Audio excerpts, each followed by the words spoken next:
Hey everyone, it's me, whatever that means. They call me Cindy. It's an open door. It's May 8th, 2026. This is the hour where Amy is helping facilitate our experience of divine union. Before I hand things over to Amy, I typically play just a YouTube clip from the guides. Only we played all the short clips going back to when he double spoke, and I had no intention of double speaking. So, what I have for us today, well, I guess what the guides have for us today, I just got to, like, there's this nauseous pulling up, is just this 2 minute invitation from the guides that they gave to all their students that were in the current 5 week experience, focus, and intention. We'll probably listen to the whole thing uh, on Monday. They channeled, and then Paul took a break, and they came back. And this is what they said when they came back. It's only about 2 minutes. It's worthy. I wanted to listen to it separate from everything else with you, and um, maybe we'll want to talk about it. I don't know. But that's what I have set up for us. I'm even going to share the screen so you could watch Paul if you choose to do that. I do believe I have it all queued up. So here we go.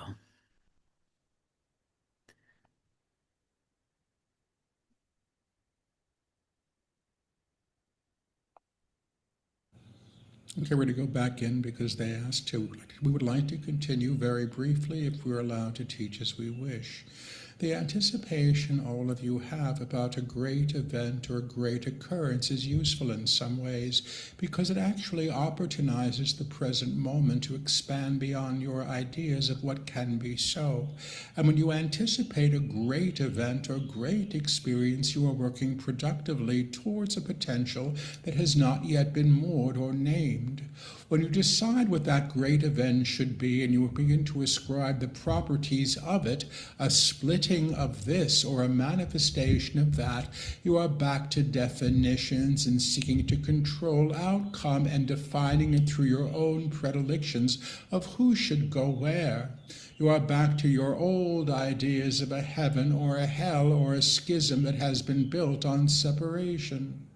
So we would like to end this lecture with one opportunity. I am willing to embrace the unknown as a positive. I am willing to accept the unknown as an opportunity. I am willing to learn through my engagement with what has not yet been named, and I am willing to be reknown beyond the personality self that seeks to accrue evidence of its separation from source. I know who I am in truth. Say this, please. I know what I am in truth. I know what I am. I know how I serve in truth. So much I am free, I am free, I am free. free. I am in the upper room. I am in the upper room. Behold, I make all things new. Yeah. Blessings to each of you. Stop now, please. Period. Questions as they wish.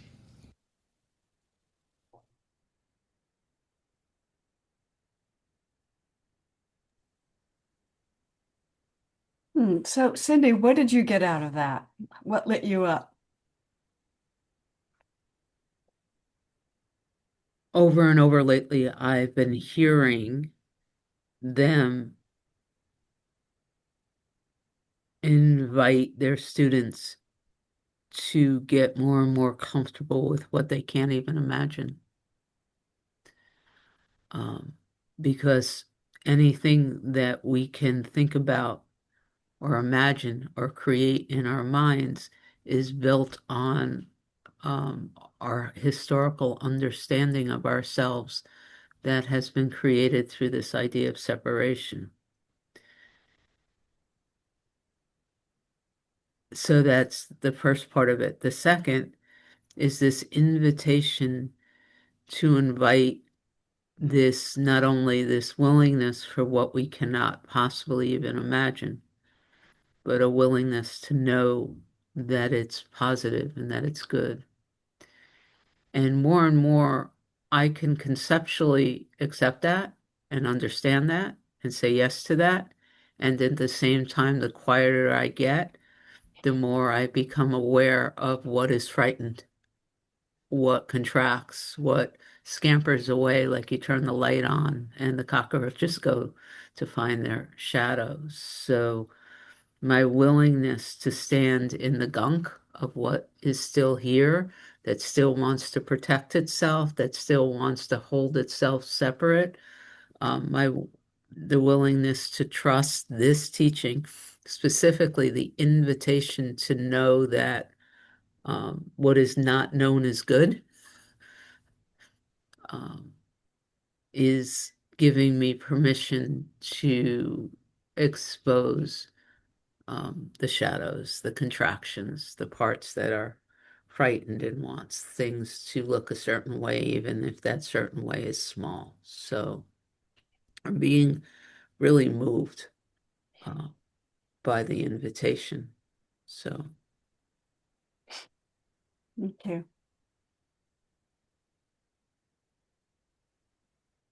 Anybody else want to share? I'll share something I've been thinking about, and this was reinforced in listening. But first, thank you. Thank you, Amy, for leading this. And thank you for guiding us to this new book. It's been very impactful to me as I read it. And as I read this, and when I first started reading the Course in Miracles, the one thing that kept coming up for me was,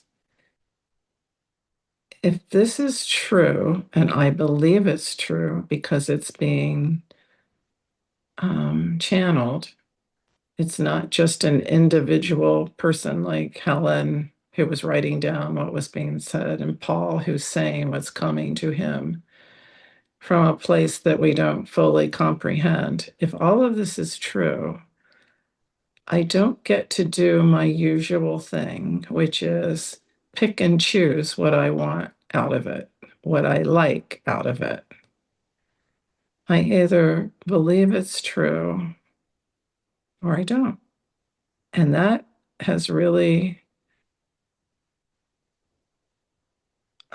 impacted how I receive these teachings.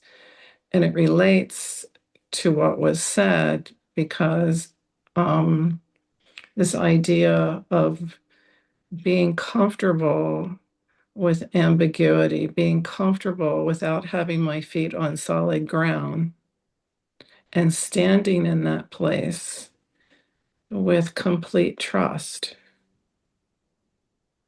And I think that's kind of what Cindy was saying, but in my words. And so I'm actually feeling not just like, I'm trusting, I'm holding on, it's not like that. It's like more of a yes, yes.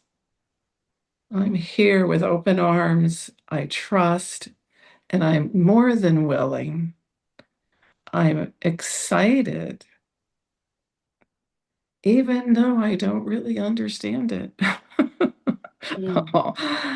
And that's so new for me. It's like in direct opposition to the personality of the logical, mathematical Sandra personality. So I do believe what's being said, and I trust it. And I actually get a feeling of exhilaration when I'm reading it. I mean, that's not to say I won't feel fear tomorrow. I know this is like a one day at a time, one moment at a time life. Anyway, that's what came to me as I listened. Thank you. Thank you. Anybody else have a response or a thought? Okay. Going once, going twice. I have a thought, and maybe it will stimulate some others. I had some very synchronistic experiences since we've been talking about the torus and the shape of the torus. I've had three, in the space of probably 36 hours, I've had three different outside sources bring the torus into my awareness, either through a conversation, a book, or an image that's just come to me. This morning, I was listening to an interview with Cryon, who most of you are aware of. And Cryon is a channel. This guy named Lee something channels Cryon, who is a series of, not a series, a group of entities. Right? And so Lee Carroll, I think is his name. So he was talking about Cryon, and Cryon was saying how things are really changing, really shifting, but we're afraid of the shift because he says if you go back and you look at all the movies about what the future was going to be like or what it was going to happen, and he brought up the Terminator. He said they're all kind of like the Terminator. They're all fear-based about what our future could be. And I thought, gosh, that's really true. And he said, but we have to let that go and really imagine a positive future for ourselves. So I thought, well, that's really, yeah, I totally get that. So then I watched another interview. This is all in the space of an hour. And it's a young woman whose last name was Sharman. And Sharman was talking about this dream experience she had about the future. And it was about how the universe looks. And she described the torus. And that was the third one. And she said, the future's not going to be like the Terminator. It's going to be like something else. It's going to be positive. She describes this positive vision that she had when she had an out-of-body experience. And into her, she came back to the earth, and she said the earth was covered with these vortices, kind of like a part of a torus. One half of a torus was like a vortice. And she was told, choose one of these to go into. And she said there were millions of them. The earth was just covered in them. And she said, well, what is this? She said, these are all the timelines. She was told these are all the timelines you could go into. So she listens to her heart center. She says, well, and the guides say, choose one. And she says, well, I want to choose the one that's best for everyone. And she said, the guides she could feel them behind her smiling, which going, yeah, that's the right choice. So she chooses one and she goes into it. And she sees this image of herself when she's in her 80s and she's happy and the world is a great place. And the long and the short of it is, she says, if you're watching this and you see me telling you about this future timeline that I'm in, you're in my timeline too. And I thought, wow, that is so cool.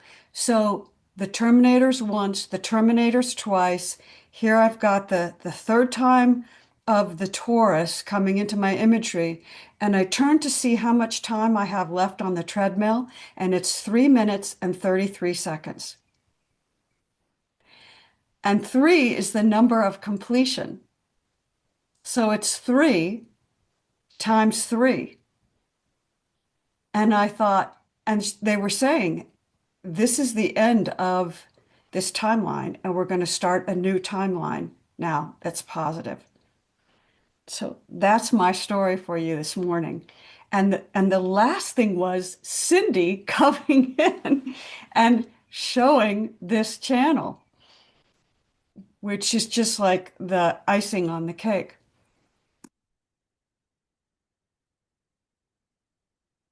So I'm sitting here in this moment with all of you of we're all in the same timeline, and I'm bringing this timeline, which came to me through to all of you.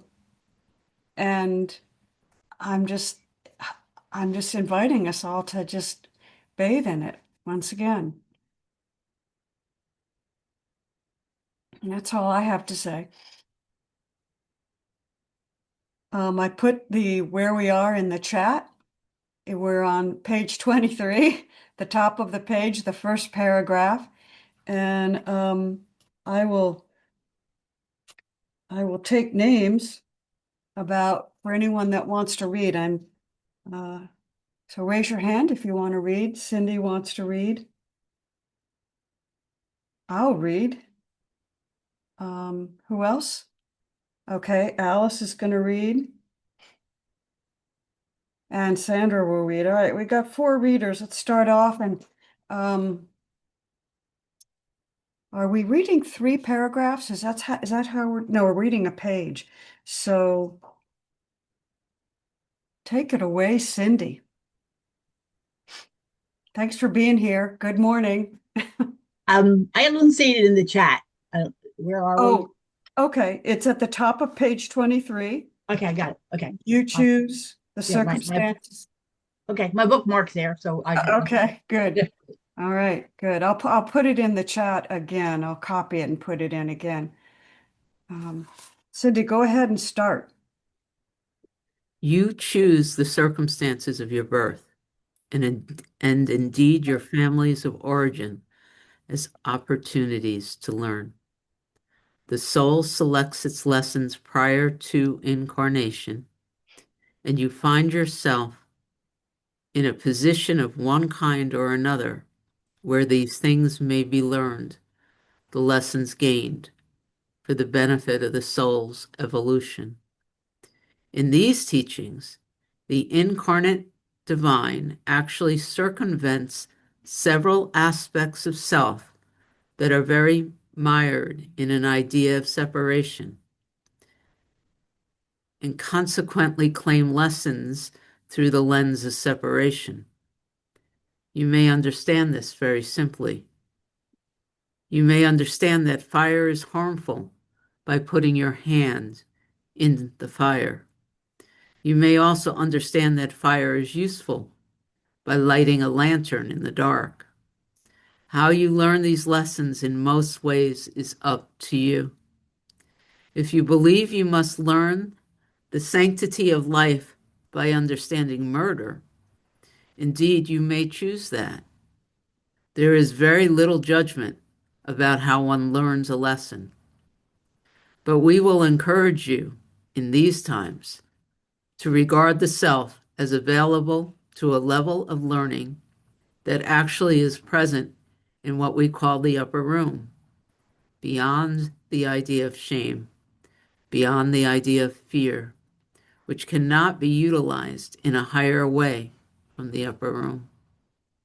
Now, what the upper room is indeed an octave of vibration. It goes on much farther than you think. We take you to the foyer, yes, but beyond that, there is opportunity not only to learn, but to experience. In the text we are writing now, we will explore the upper room as a basis for a new way of experiencing life and the idea of self that may be known here. This is a transition that one undertakes in stages, and in stages as necessary, because as we have often said, we cannot lead you into a bright room too quickly, or you will cover your eyes and retreat back into the shadows, where at least you know where you are. The gift of these teachings is actually participation. You do not read these books as intellectual endeavor. You read these books or listen to these books as the experience of the book is worked with you.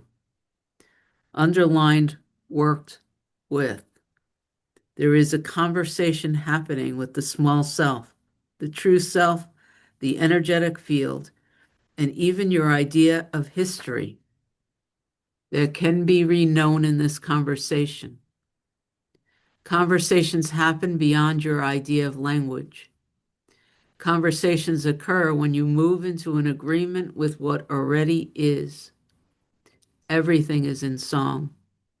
You don't understand this, but we expect you will by the time we finish this class, this larger teaching on reunion with Source.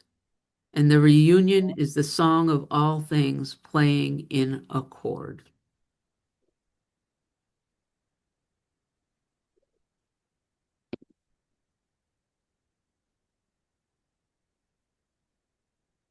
All I got is a yes. Yeah. Yeah. Any other thoughts about this? I've got some to share, but I will hold off until anyone that would like to raise their hand and offer a comment or a thought or reaction. Alice, you're Yeah. up.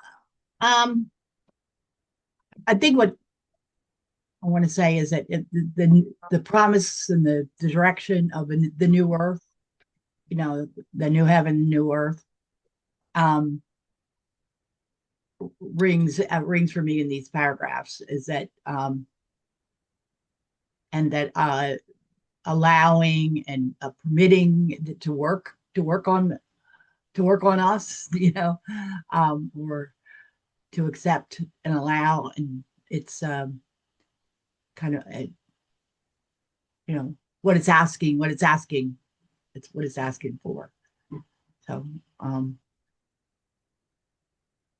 like a little bit like what Sandra said, like it's beyond what you could predict, comprehend. Walking carefully, slowly, whatever, into a bright room. um it's just it's uplifting, the promise of the new earth.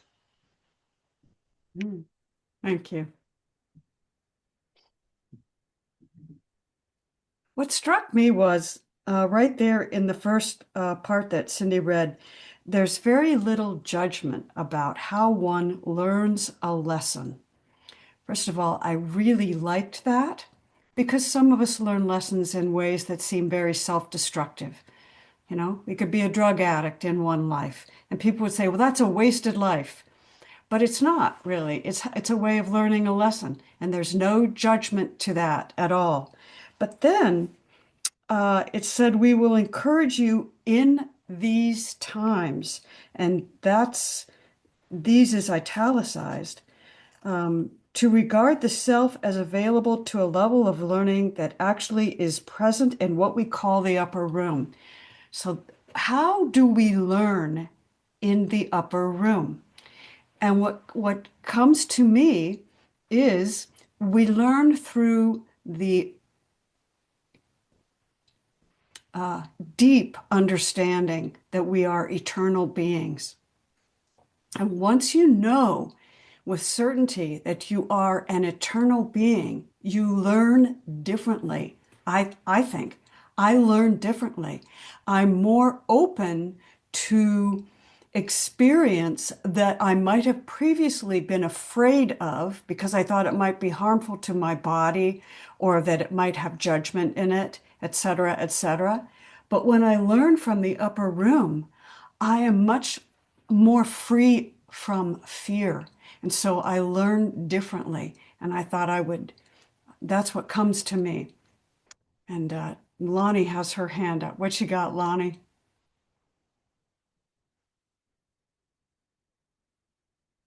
Lonnie, you've got to unmute.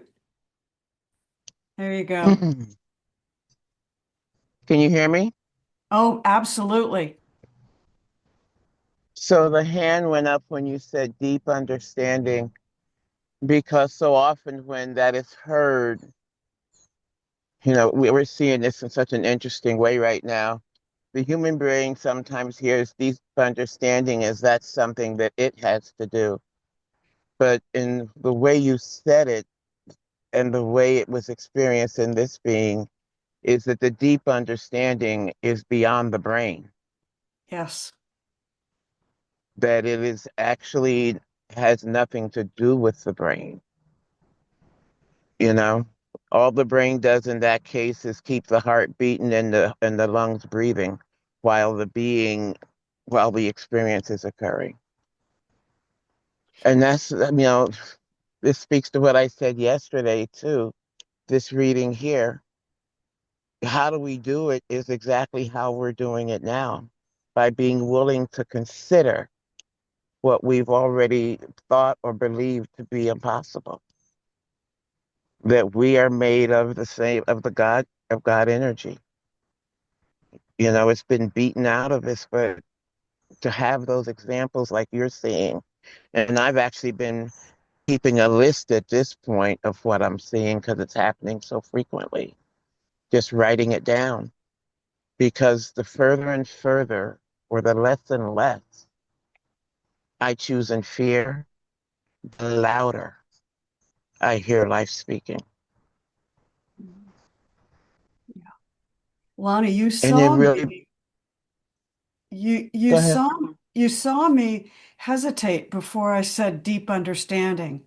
And when I was hesitating to that, I was going inside and looking for the expression to communicate really what I love the word grok, but not too many people really understand that. But it was really, I wanted to say grok because it was deeper than deep understanding. But you picked up on that, and I love that. I appreciate that. Oops, sorry, dropped you guys.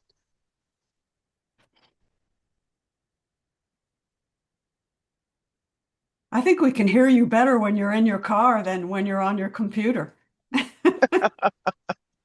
Yeah, yeah, yeah. Thanks, Amy. I'm gonna be quiet and let somebody else speak. All right, thank you. Patricia, good morning. Good morning. Well, it seems like it's a trajectory. We have been talking about um, the experience, the becoming, the beingness. Those are just words, but it's really the experience, and it doesn't have words. When I'm in the present moment and I'm in awareness, forever how long that lives until the chattering monkey begins, there are no words. And am I in the upper room? I think so, whatever that means. But it's like we were talking about how heaven and earth come together, and there are no words. It's the grok, it's the experience, it's the all knowing or whatever. I'm using a lot of words. Let me stop. But I Hmm. think you understand what I'm saying. Yeah, I Are we do. on the same page, folks? On the same page. All right. Did anybody not read Robert Heinlein's book, Stranger in a Strange Land? So in Stranger in a Strange Land, it's a science fiction book. And I read it a long time ago, but what stands out for me is that this alien comes to Earth. And one of the ways that the aliens deeply, deeply respect each other is that when they die, they eat each other. And it's called grokking. And it is to know the other on such an intimate level that they literally become part of you.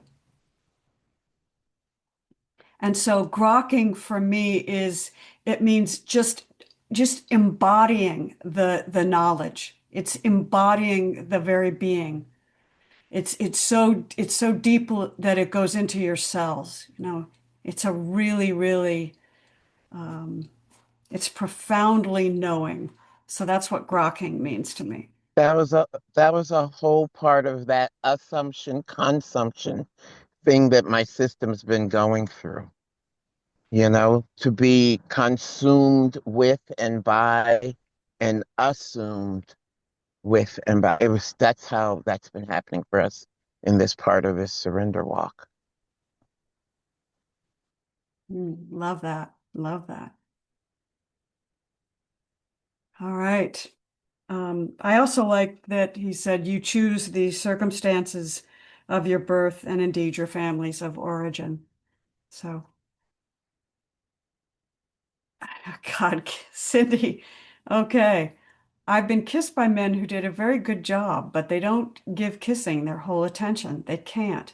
No matter how hard they try, parts of their minds are on something else. Mike doesn't have technique, but when Mike kisses you, he isn't doing anything else. You're his whole universe, and the moment is eternal. And that's from Stranger in a Strange Land. Wow. Wow. That's my definition of grokking. That's beautiful. Okay.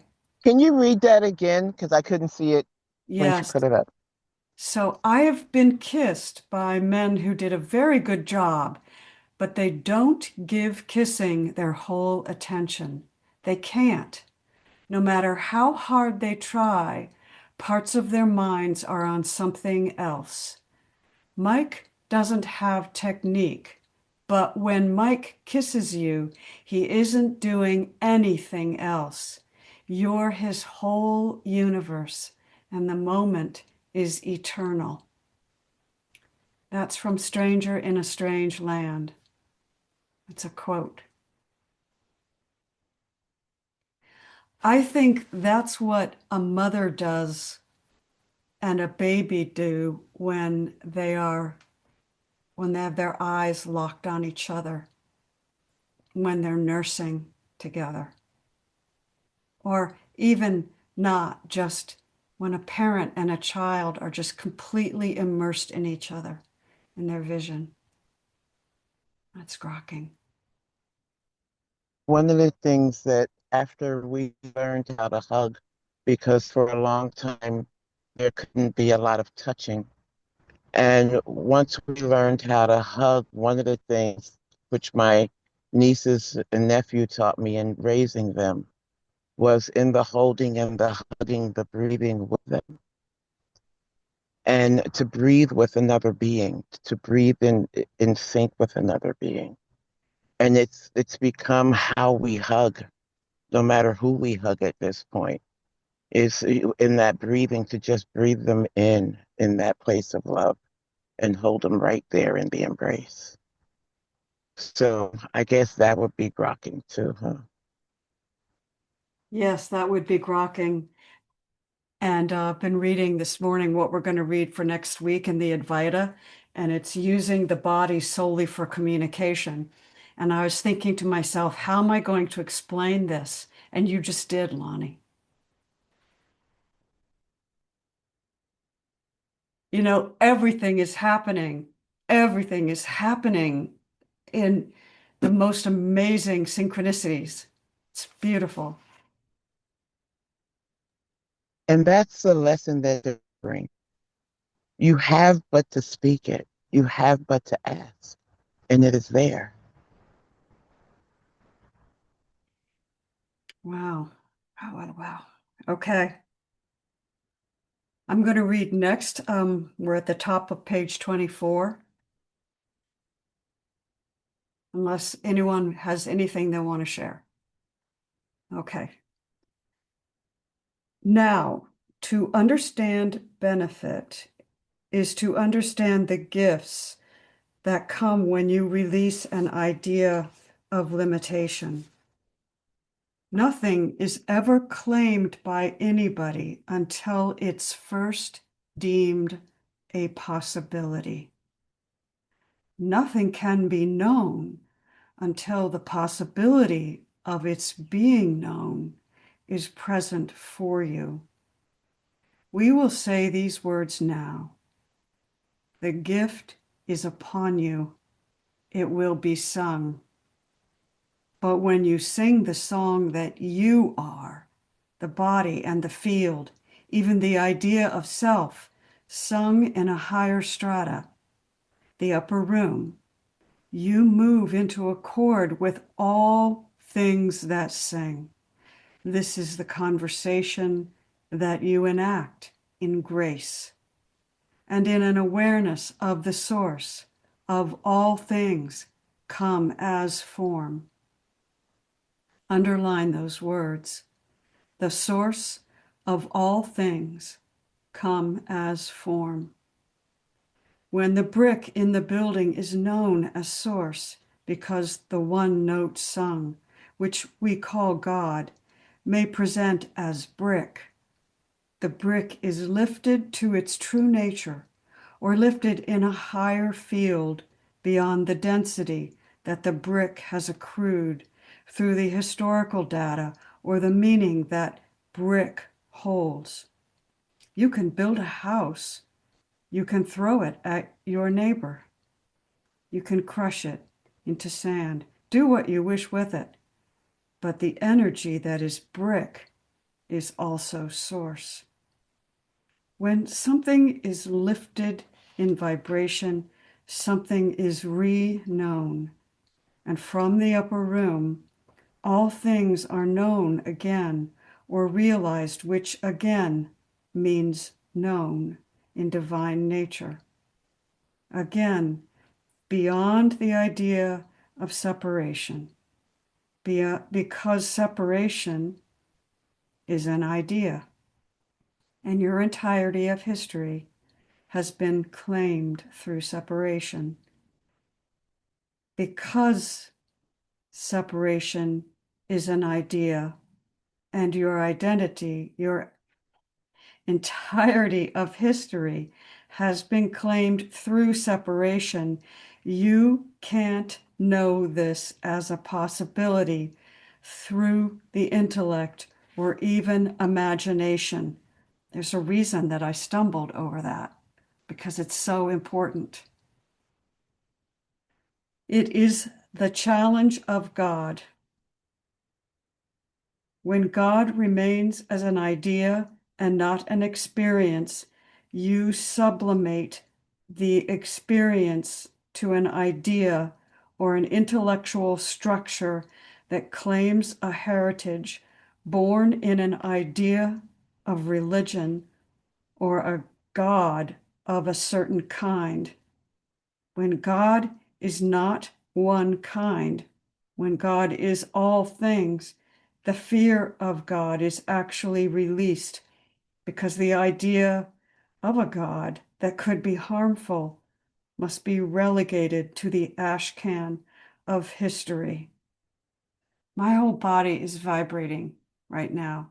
I've read that, sent that paragraph before several times, and I just read it completely differently because I'm reading it with all of you. And I stumbled over it because I was supposed to stumble over it, because that paragraph is really, really important.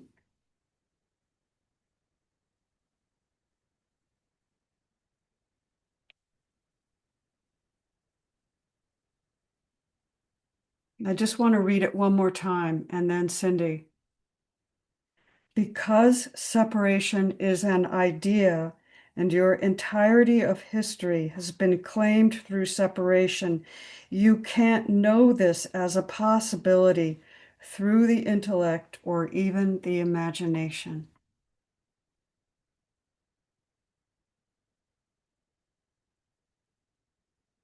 I mean, let that sink in. Cindy. What I'd like to do is just play those 2 minutes again. Not everybody was here, and it was the same message. Okay. Yeah. Okay. Thank you. It'll start any second now. I didn't time it right. There he is. Okay, we're going to go back in because they asked to. We would like to continue very briefly if we're allowed to teach as we wish. The anticipation all of you have about a great event or a great occurrence is useful in some ways because it actually opportunizes the present moment to expand beyond your ideas of what can be so. And when you anticipate a great event or great experience, you are working productively towards a potential that has not yet been moored or named.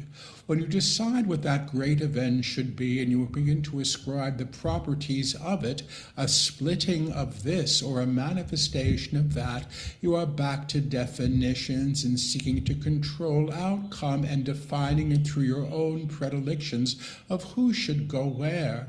You are back to your old ideas of a heaven or a hell or a schism that has been built on separation. So we would like to end this lecture with one opportunity. I am willing to embrace the unknown as a positive. I am willing to accept the unknown as an opportunity. I am willing to learn through my engagement with what has not yet been named, and I am willing to be reknown beyond the personality self that seeks to accrue evidence of its separation from source. I know who I am in truth, say this please. I know what I am in truth. I know how I serve in truth. I am free, I am free, I am free. I am in the upper room. Behold, I make all things new. Blessings to each of you. Stop now, please. Period.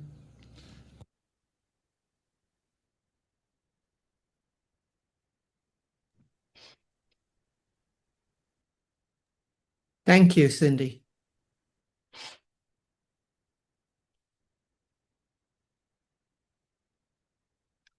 Yeah.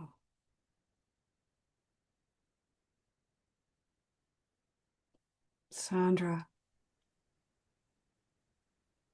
As you were reading, Amy, I felt a similar rise in vibration. And the sentence that spoke to me was, and from the upper room, all things are known again or realized, which again means known in divine nature. And I love the word realized and realization, which is used over and over again from the guides. And if you think back to times when I suddenly, almost if by magic, I realized, even though somebody had been going blah, blah, blah, blah, blah, blah, blah, blah, blah, blah, blah, like a teacher or somebody, and then it afterwards or somewhere in the midst, there was this moment of realization. And I love these words, known in divine nature. Known not because of the logic may have pointed to it. There's lots of pointers, but I used to mistake the pointers for the knowing. And now, having experienced the knowing, having experienced it as beyond mind, having that realization, it just changes everything. You know, it doesn't matter anymore if anybody else gets it. That used to always be like one of my things. You have to get it too, you know. But all that matters is the knowing and the realization. There's something that happens. There was that video that some of us watched with Rupert Spira, and he explained that so well. That moment when the child understands that 2 plus 2 equals 4. You know, when they get it, or the moment when Helen Keller and Annie Sullivan had her hands in the water and she was signing to her. And there was that moment where Helen Keller understood that she was giving her a word for what was happening to her hands with that water. These are these moments of realization. And I think that happens through reading this. And that's what struck me. Wow. That was a beautiful explanation with Helen Keller and the water. That was Yes. really That was lovely, Sandra. Thank Thank you. you. May put the word epiphany. Yes. It's like Yeah. what we say when the light bulb comes on. Some people say when the light bulb goes off. I don't get that. But when the light bulb comes on, and all of a sudden you get it, and you don't even know why you got it. It came from beyond you, from beyond you. Yeah. Francis Lucille would say it comes in the gap. In that gap. Yep. Wow. This is quite a morning. Lonnie.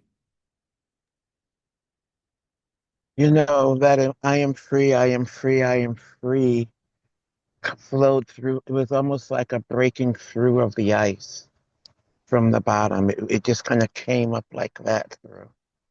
In I don't even want to say in physical experience because it wasn't necessarily physically experienced that way, but that's what it felt like something breaking free, breaking through a netting or a restriction or something. So just wanted to share that. Thank you.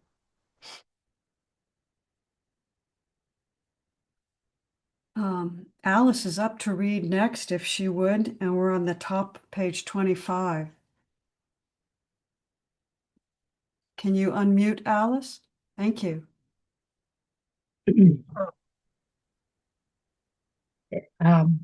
Yeah, quickly for me, it's like that's all the RE words, I mean that it's again. So it's like the eternality of our beingness. We just revisit, realize, re reawaken. It's like um kind of not for the first time. I guess that's what I'm saying. Um, Paul interrupts.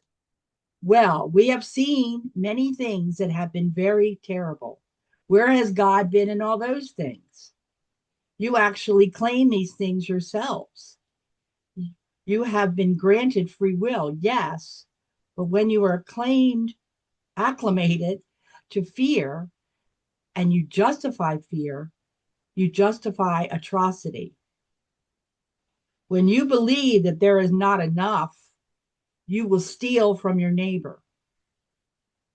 When you cover what your neighbor has, you are experiencing lack, covet. Get these words right, right? You covet what your neighbor has. You are experiencing lack and not realizing that the things exist and can be claimed by you or known by you in a higher order of vibration. Each of you here, all who hear these words, have been reared in a field of lack, in a belief that God will not grant or cannot grant your good in whatever way it can or may. You understand yourself as participatory to your reality only as you amass things. I got the promotion. I lost the job. These experiences, you don't understand yourselves as creators in participation with Source, realizing the divine that has come as opportunity. Some of you say to us, let me know myself as worthy. Well, if unworthiness is the basis of the claim, it is challenging to offer you this, but we will do it anyway. Because you are of God, have always been of God, can only be of God, how could you be unworthy? If the parents you had gave you a difficult experience, you had the opportunity to realize who you are beyond the familial structure. If you have understood yourself through hardship, you may also claim the lesson hardship brings and then move to a higher, way of learning.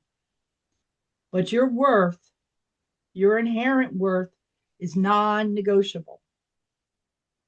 No one's inherent worth is negotiable. You must understand this. Even the one you wish dead is worthy of a life. Even the one who has hurt you is worthy of being. When you realize this and know this to be so, you become unbound, not only to karmic ties, but from the repetition of the acts that cause you such pain. When a lesson is learned in a higher way, it need not be replicated. Let's stop there and see if anyone has any thoughts. Or Sandra, you look like you do. I think what really gets to us is, because you are of God, you have always been of God and can only be of God. How could you be unworthy? Mm. There's really nothing more to say, right? No. It's just, and we are co-creators in participation with Source, realizing the divine that has come as opportunity. How lovely. These words are so lovely. It's almost, you know, it's a beautiful song being sung here. Thank you. Thank you. Lonnie, I see you raising your hand. I hear the other invitation being one of re-seeing those things that have been relegated to the junkie, to that of the past that doesn't even exist, but we still carry forward with us. And it's almost like re-seeing them to recognize the role they played in the landscape, the role they played in getting you here. So that no part of who you have existed as, even in the past, has to be treated as though it shouldn't have been. When a lot of time people are like, they're so, that poor little girl, or I hate that kid that I was, but that kid that you were is the one who got you here, Yeah. is the one who came through all of that to get you here. Yep. And I hear the invitation to see that in celebration, in presence now. I started saying some time ago that if I could have changed anything that happened, I wouldn't have. And people looked at me like I was crazy because, yeah, there was a lot done to the body when it was a child. But at the same time, there's so much of who I've become as a result of that. That is, all of this is amazing because of that. Because in the trip back to remembering, it's remembering too that that was never me. But the ways in which that it happened served, ultimately served in who and what this being is in this moment. Thank you. Thank you, So I hear Lonnie. the invitation. Thank you. Richard, good morning. Morning. I think what I heard in this paragraph was the importance of seeing the divine in everything. When you see the divine in anything, everything, then you cannot hate it or wish it harm. And also, the thought came in my mind about if you are the light of the world, an innocent child of God, then everyone is an innocent child of God and the light of the world because we're all one. So that's what I got out of this last reading. Thank you. That's really beautiful. Thank you. All right, it's Sandra's turn to read, and Sandra, maybe you'd read from the bottom of the page down, page 25 to the bottom of page Okay. 26. Okay. Okay. Now, is it possible? Is it actually possible to move to a state of union? Indeed, it is. While in form, indeed, it is. While living your life as best you know how, indeed, it is. These things are not only so, they are already present, and actually, an aspect of you is already present doing them. I think we're doing that right here. The Christ within, the divine self, the monad, if you wish, is already in union. Its flower as and through you have been the prior teachings. Each of you here, through attunement, have lifted to a level of vibration where you may be reknown. For the new student, we will encourage you to visit the text where the attunements were offered, because we will be referencing them periodically as we teach you here.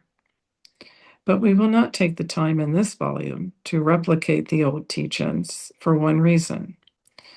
The vibration that holds this text, because the text is held in vibration, contains all the prior claims. They are in the field that the reader has when he or she engages with these words, and the vibrational system that the channel is now holding to bring this teaching through. Some of you say to us, I don't have to do the work. I don't have to read the books. This is the get out of jail free card. No, not at all. It's actually better than that. Imagine this. You went to sleep in the basement. You're waking up on the 5th floor. How did I get here? You may say from the 5th floor. Do I have a right to be here? You may say from the 5th floor, whose room is this really? And do I have to evacuate when they arrive? This is what you believe, but you are being given what is yours. I just have to say that when I was reading that, I know you want me to go on, but I remember when I had that awakening experience, and I had never done any meditation, I had never done any reading. I woke up on the 5th floor, and there is that habit of, well, wait a minute, there are these people who've been meditating for hours and years, and I don't even know what meditation is. And so I get that, and I get why they're saying that. It's not a cumulative learning, like you have to learn addition before you learn multiplication or anything like that. It's already there. It's just the realization of it, I love that. which is not a textbook approach.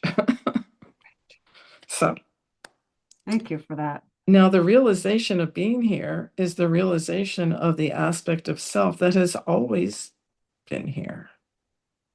You don't invent the upper room.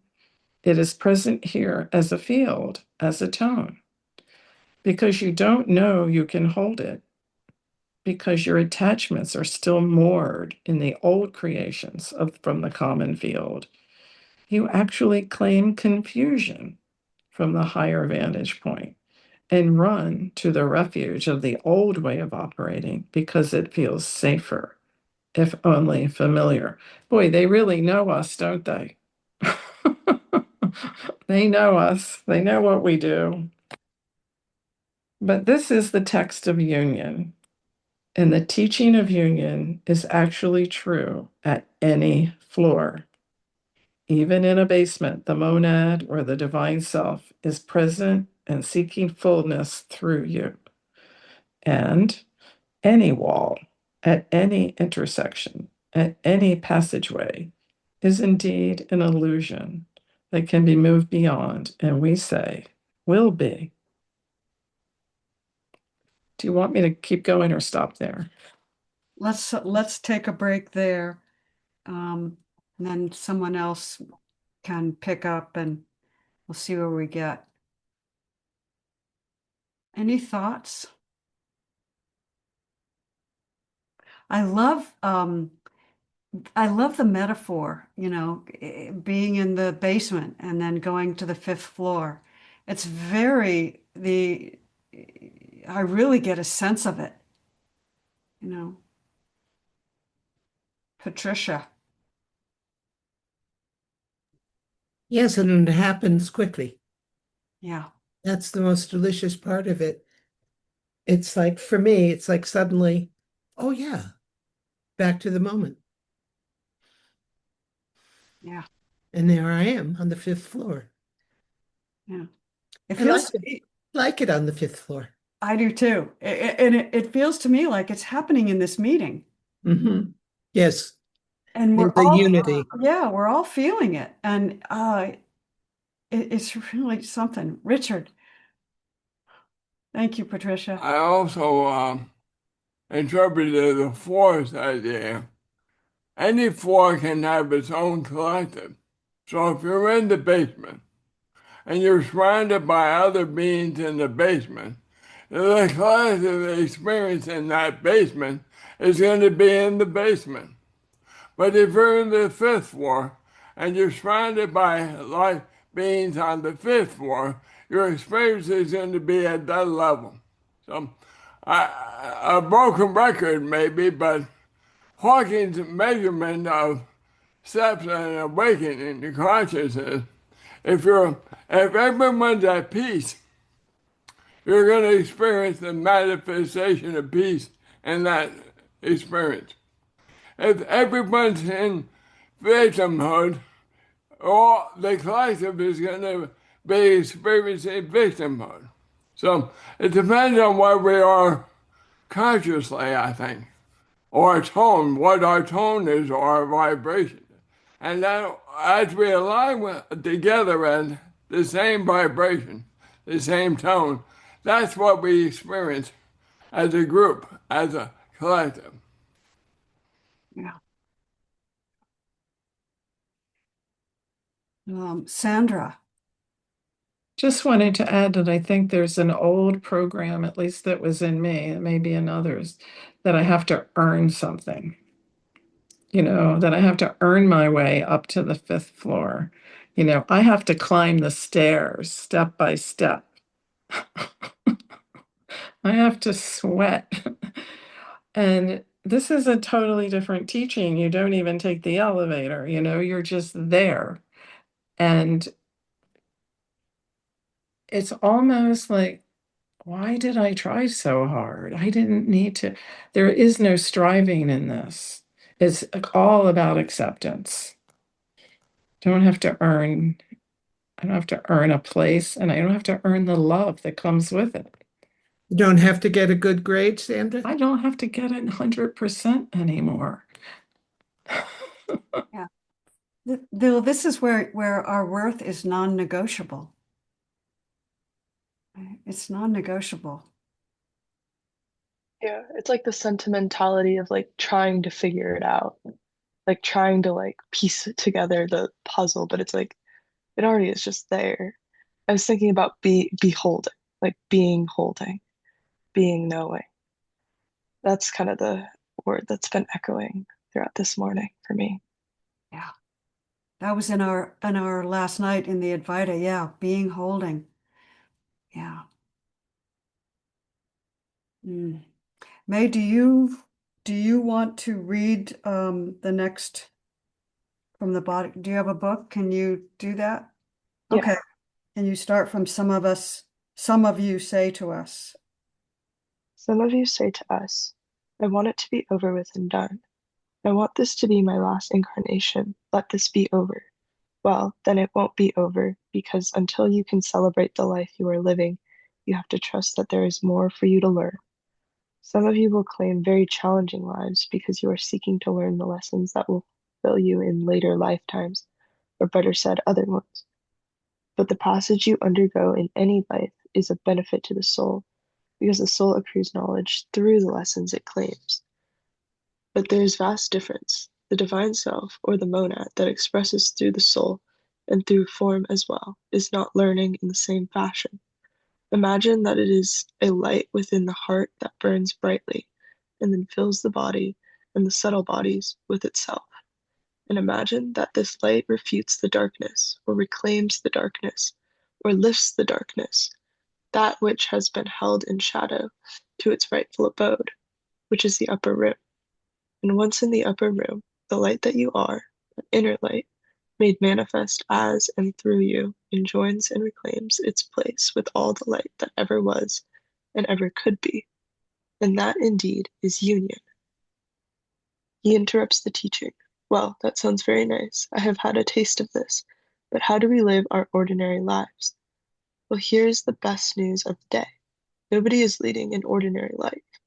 The life that you are living is what you have claimed, and what you were learning through at the level of vibration that you have come to.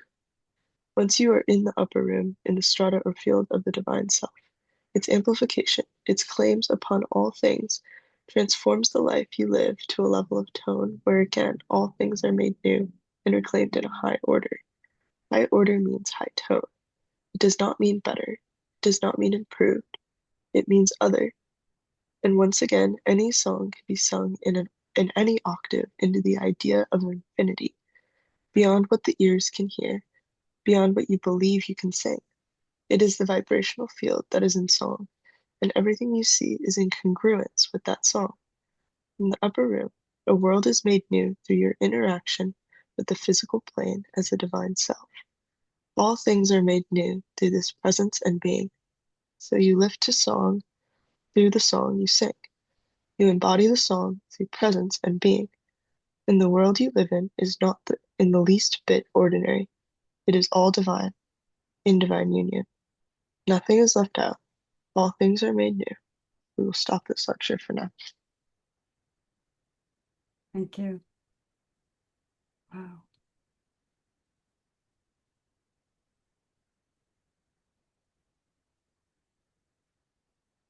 Any song can be sung in any octave into the idea of infinity. Wow. Richard and then Cindy. It reminded me of a song by Earth, Wind, and Fire called I'll Write the Song for You. Um, that's all.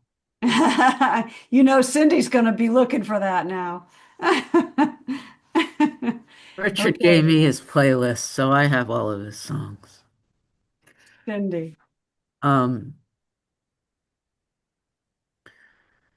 what do I want to say?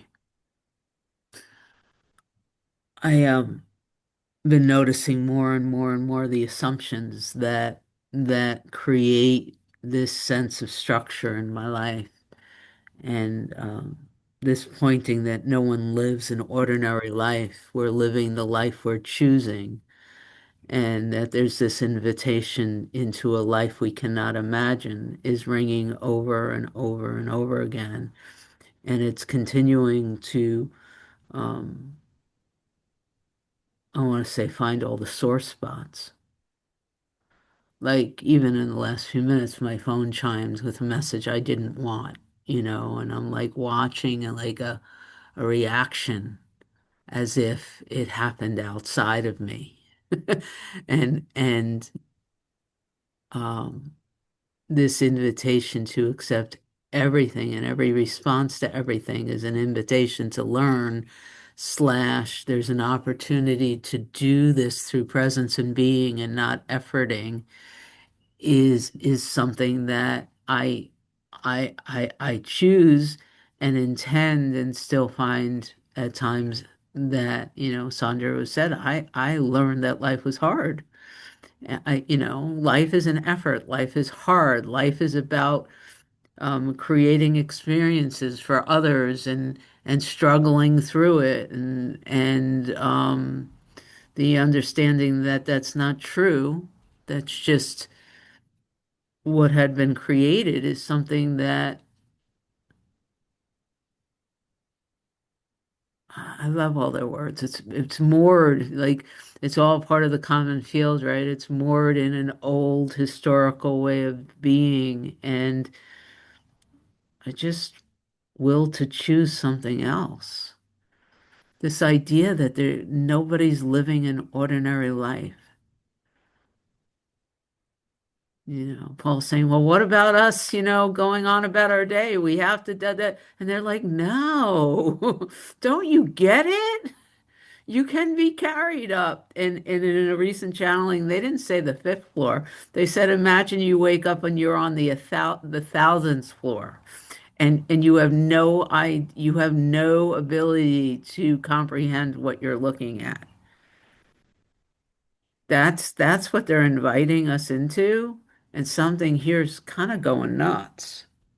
So that's that's the line that's playing. Nobody's living an ordinary life. Yeah, I love that too.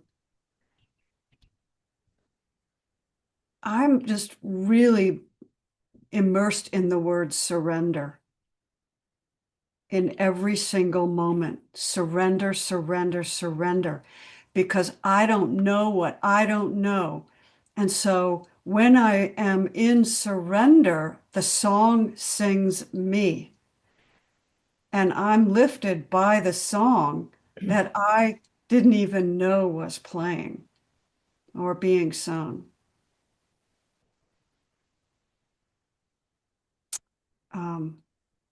Patricia.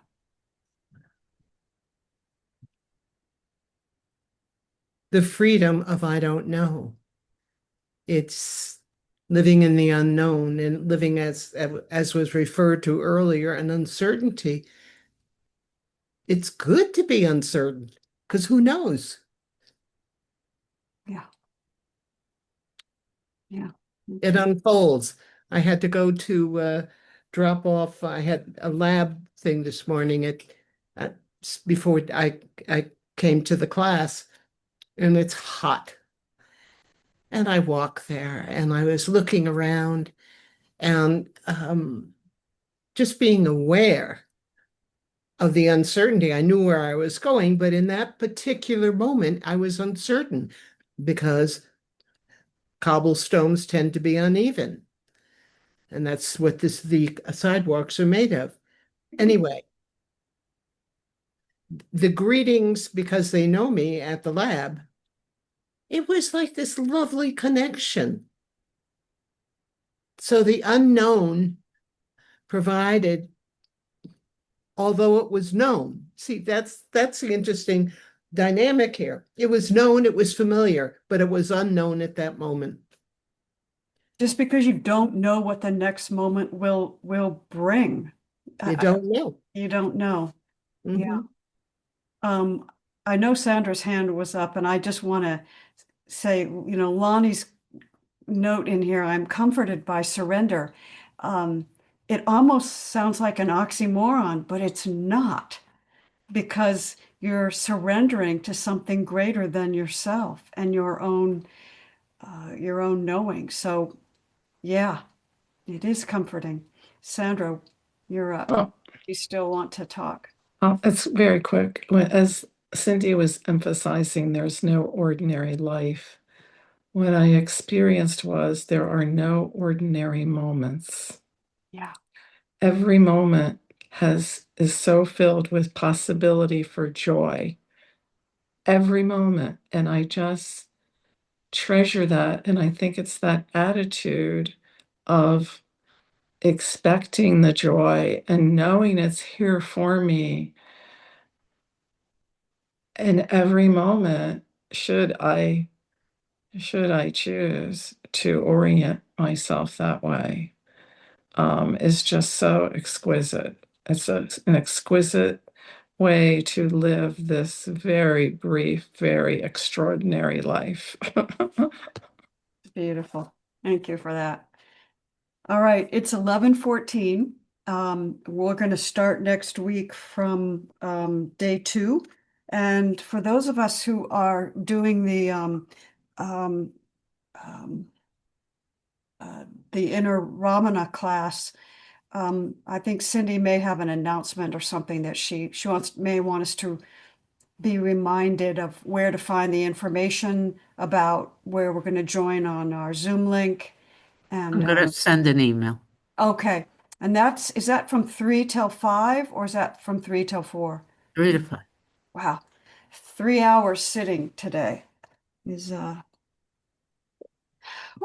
Okay. All right. Thank you all. We'll see you a Goodbye, little bit everyone. later. Much love. Mwah.